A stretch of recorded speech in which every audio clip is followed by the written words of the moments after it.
এখানে কি সহযোগিতা করব।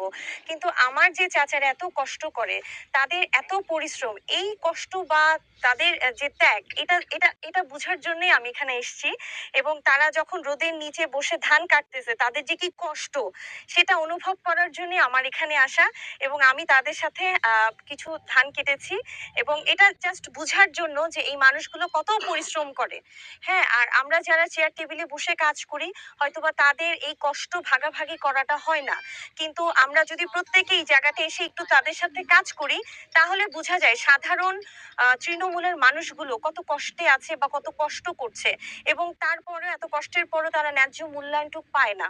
হ্যাঁ, এই যে বন্যার দিন আসছে, অনেক ধান নষ্ট হয়ে যাবে, তাদের অনেক পরিশ্রমের যেই মানে যে পরিমাণ পরিশ্রম করে সেই পরিমাণ মূল্যায়ন তাদের নেই।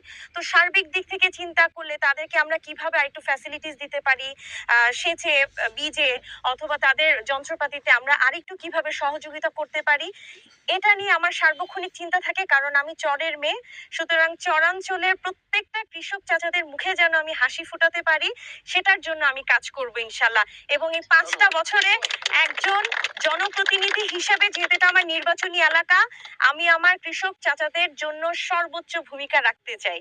আপনারা সকলে দোয়া করবেন আমি যেন তাদের পাশে থেকে তাদের দুঃখ ভাগাভাগি করে তাদের জন্য কাজ করতে পারি। ধন্যবাদ।